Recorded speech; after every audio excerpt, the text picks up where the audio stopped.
Good evening. I'm Ruth Marchetti, a parishioner at St. Joseph's Church, former teacher at St. Joseph's School, and a retired social justice educator for Catholic Charities of the Diocese of Rochester. In addition to engagement with a number of parish social outreach ministries, I've committed my retirement to work on the issue of climate change and environmental stewardship because I know that a healthy earth is the most important tangible legacy I can leave for my children and grandchildren. 10 years ago, I joined a group of St. Joseph's parishioners on a trip to Tanzania to visit our sponsored school in the Usambara Mountains. The experience was rich, getting to know Father Damien, the sisters, the students, as well as becoming acquainted with some of the workers and villagers.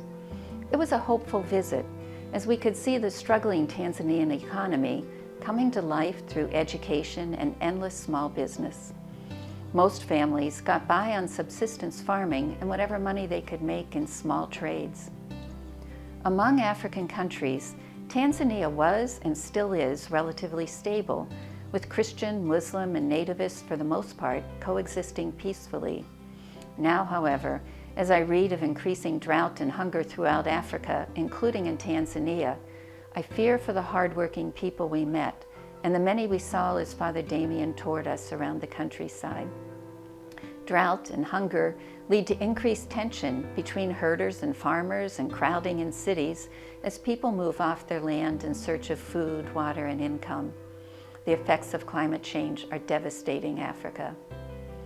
Closer to home, I see family members in California who stay inside in air conditioning because the smoky air is unbreathable. Colorado family who are watching their reservoir dry out. Other relatives in southwestern Pennsylvania and Virginia struggle to manage the impact of more and more torrential rains that flood their basements and make their yards swampy.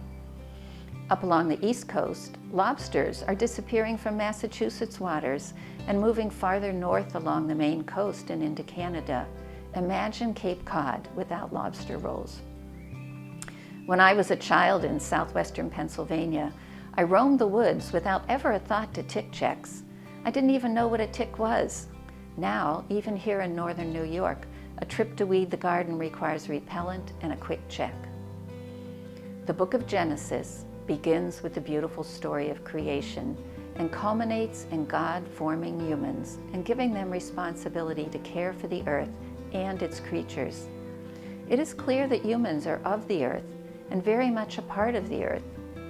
All of creation lives in balance, from the microorganisms that live in the soil and make up much of our body weight to the forest trees and elephants and ocean whales.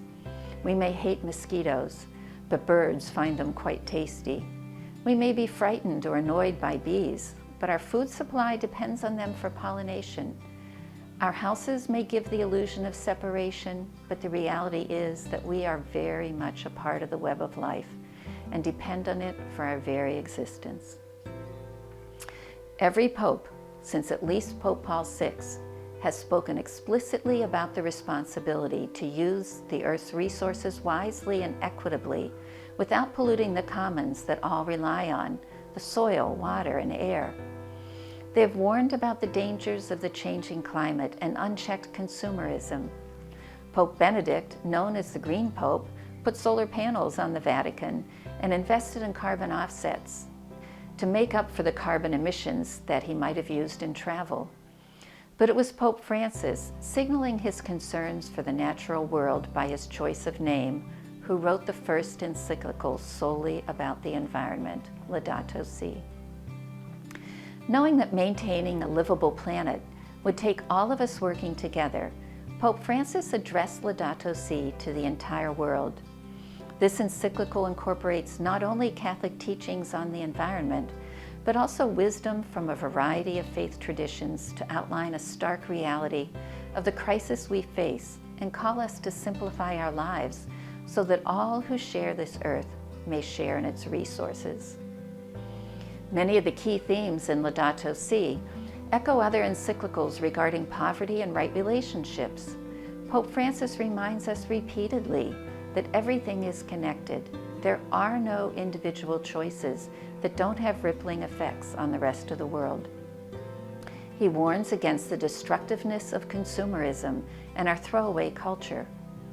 He reminds us of our responsibility to those who always suffer most, the poor and vulnerable. Even while opening our eyes to our dire situation and our own culpability, he reminds us of the necessity to remain hopeful. Pope Francis makes it clear that there is much work to be done, and it is up to each of us to do our part. The problem won't be solved by getting recycling right, but that doesn't mean we don't need to get recycling right. But even better, maybe we need to create less need for recycling. The earth has finite resources, and for far too long, the industrialized North has depended on the exploitation of the earth's poor to meet our endless hunger for more goods and the latest gadgets at the cheapest price. The air we breathe and the water we drink contain ever greater quantities of microplastics from over 100 years of plastic disposal. Getting it right doesn't mean pointing fingers at others for using plastic water bottles or taking trips. Self-righteousness seldom inspires reformed behavior.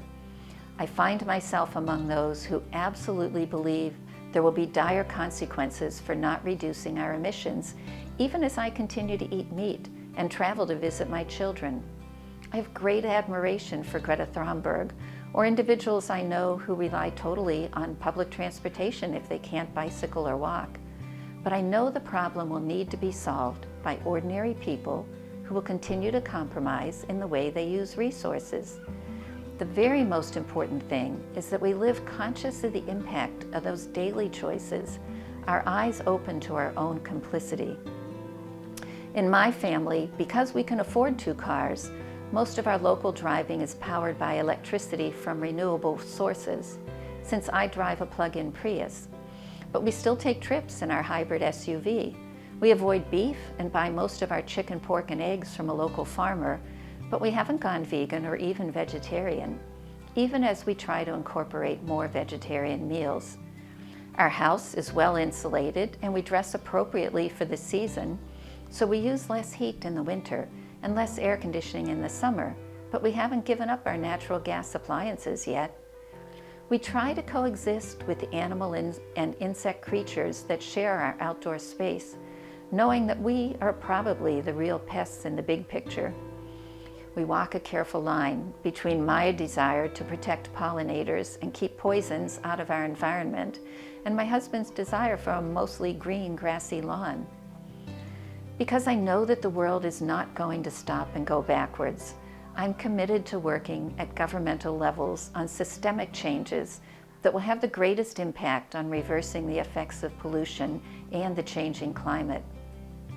I'm committed to doing that in a way that includes people in disadvantaged communities who have always been most impacted by environmental harm. Rock Axe, of which our parish is a member, has started a new climate justice task force, hoping to redress some of the ways low-income neighborhoods have suffered greater environmental harm. Because of an arrangement negotiated at the diocesan level, the electricity used by our parish buildings all comes from sustainable sources. Our parish community has begun to make other changes in order to be responsible stewards, installing LED light bulbs and making the new stained glass windows at St. Joseph's energy-efficient thermopanes. We are developing a greater sense of energy efficiency in our long-range planning and updates. We need one another to inspire and sustain us.